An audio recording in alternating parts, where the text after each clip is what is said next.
Daniel, I hear you've been researching Japan's cultural heritage. Kyoto must be on your radar, right?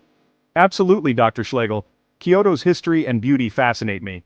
I've read about places like Kinkaku-ji and Ryoan-ji, but I feel there's so much more to learn. You're quite right. Kyoto is a treasure trove of history and culture. For over 1,000 years, it was Japan's capital and the center of the imperial court. It's home to some of the most profound representations of Japanese culture, from its Zen gardens to its temples and academic institutions. That's amazing. I've heard about Kinkaku-ji, the Golden Pavilion. What makes it so special? Kinkaku-ji is extraordinary.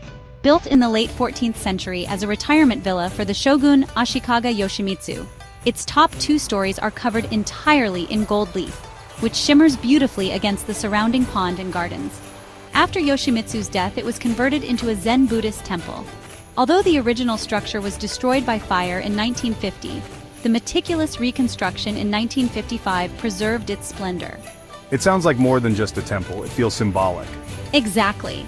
It reflects the Zen ideal of harmony between human creation and nature. The surrounding pond and gardens complement the architecture perfectly, creating a sense of peace and balance. That's fascinating. Speaking of Zen, I've read that Ryoan-ji has a famous rock garden. What's the story behind that? Ryoan-ji is a quintessential example of Zen culture. Its rock garden, or kare-sansui, is composed of 15 stones arranged amidst white gravel.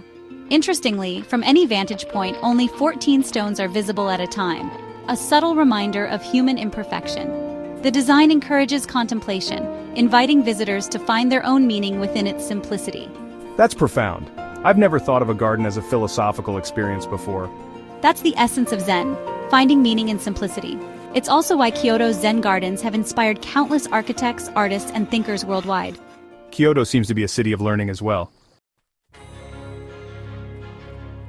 Isn't Kyoto University quite famous? It is.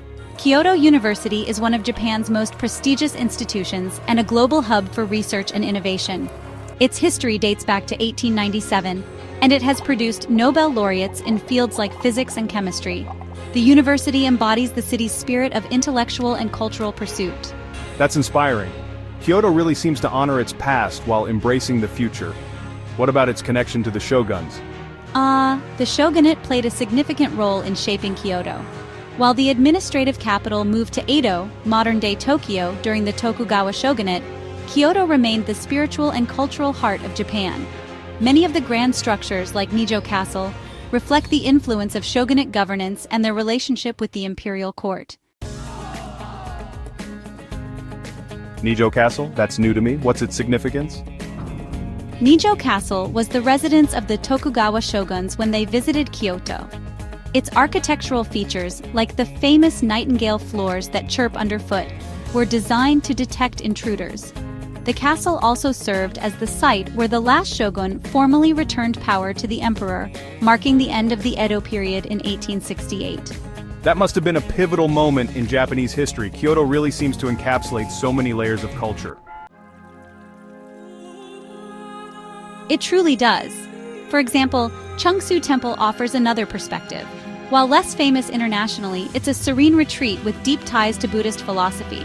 The temple's gardens and peaceful ambiance are ideal for introspection, embodying the Zen principle of finding clarity within oneself.